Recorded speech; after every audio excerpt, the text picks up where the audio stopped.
कभी सोचा है कि ये हवा जिसे हम सिर्फ महसूस कर सकते हैं, वो हजारों घरों में रोशनी कर सकती है।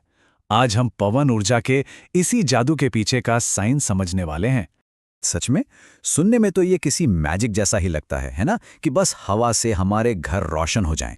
लेकिन देखिए, ये कोई जादू नहीं है, बल्कि इंसानी दिमाग और इंजीनियरिंग का एक जबरदस्त कमाल है। तो चलिए शुरू करते हैं और समझते हैं कि ये टेक्नोलॉजी असल में काम कैसे करती है।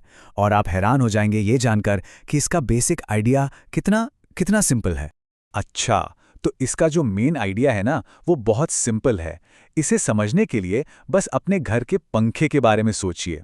पंखा क्या करता है? वो बिजली लेता है और हवा बनाता है। अब जरा सोचिए, अगर हम इसी प्रोसेस को एकदम उल्टा कर दें तो। मतलब बिल्कुल सीधा सा हिसाब है। पंखा बिजली इस्तेमाल करके हवा फेंकता है और एक विंड टरबाइन ठीक इसका उल्टा करती है। वो हवा का इस्तेमाल करके बिजली बनाती है ना सिंपल। बस एक ही चीज एकदम उल्टे तरीके से काम कर रही है। तो ठीक है, हमें ये तो समझ आ गया कि ये पंखे का उल्टा है। पर असल सवाल तो ये है कि इस विशाल टरबाइन के अंदर ऐसा क्या होता है जो इस काम को मुमकिन बनाता है। चलिए इसके अंदर झांक कर देखते हैं।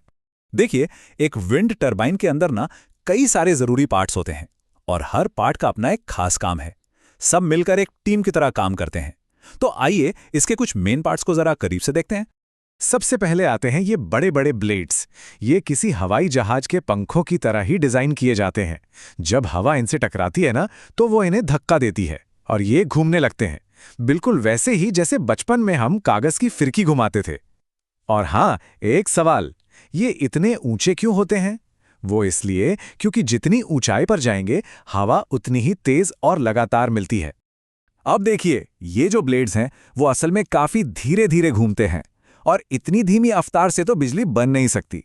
तो यहीं पर हीरो की एंट्री होती है और वो है गियरबॉक्स। ये एक तरह का स्पीड बढ़ाने वाला सिस्टम है। इसे ऐसे समझिए, जैसे साइकिल में हम गियर बदलकर अपनी स्पीड बढ़ा लेते हैं ना, ठीक वैसे ही ये गियरबॉक्स ब्लेड्स की धीमी रफ्तार को सैकड़ों गुना तेज कर देता है ताकि जनरेटर अपना काम कर सके। और फिर आता है जनरेटर, जो इस पूरी मशीन का दिल है। याद है, पुरानी साइकिलों में एक डायनेमो लगा होता था जो पहिया घूमने पर लाइट जलाता था। बिल्कुल वही काम ये जनरेटर करता है। ये गियरबॉक्स से आ रही तेज घूमने वाली एनर्जी को इलेक्ट्रिसिटी यानी बिजली में बदल देता है और यही बिजली फिर हमारे घरों तक पहुंचती है। तो अब जब हम सारे मेन पार्ट्स को जान गए हैं, तो चलिए अब पूरे प्रोसेस को एक साथ देखते हैं कि आखिर ये बिजली बनने का सफर पूरा कैसे होता है। तो पूरा प्रोसेस कुछ ऐसा है। सबसे पहले हवा ब्लेड से टकराती है और उन्हें घुमाती है। फिर इन घूमते हुए ब्लेड से एक शाफ्ट घूमता है।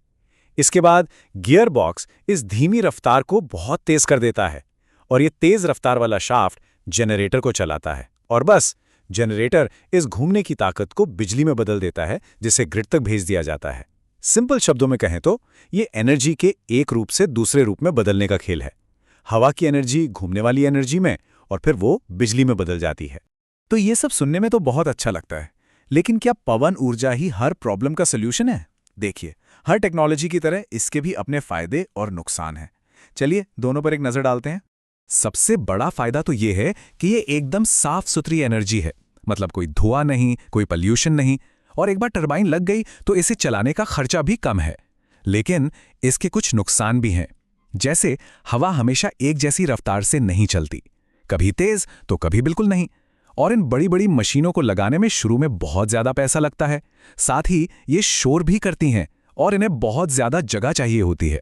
लेकिन यहाँ एक हैरान करने वाला फैक्ट है। क्या आप जानते हैं कि आज के ज़माने की एक अकेली मॉडर्न विंड टरबाइन लगभग 3000 घरों को बिजली दे सकती है? जी हां, 3000 घर। ये है पवन ऊर्जा की असली ताकत। तो अब तक हमने जो कुछ भी समझा है उसे फटाफट से समेटते हैं और देखते हैं कि पवन ऊर्जा का भविष्य कैसा है। तो कुछ जरूरी बातें जो हमें याद रखनी है। पहली, विंड टरबाइन हवा की काइनेटिक एनर्जी को बिजली में बदलती है। दूसरी, ये पंखे का ठीक उल्टा काम करती है। तीसरी, इसके सबसे जरूरी हिस्से हैं ब्लेड्स, गियरबॉक्स और जनरेटर।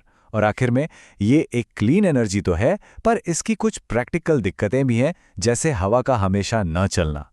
और आखिर में मैं आपके लिए एक सवाल छोड़कर जा रहा हूं।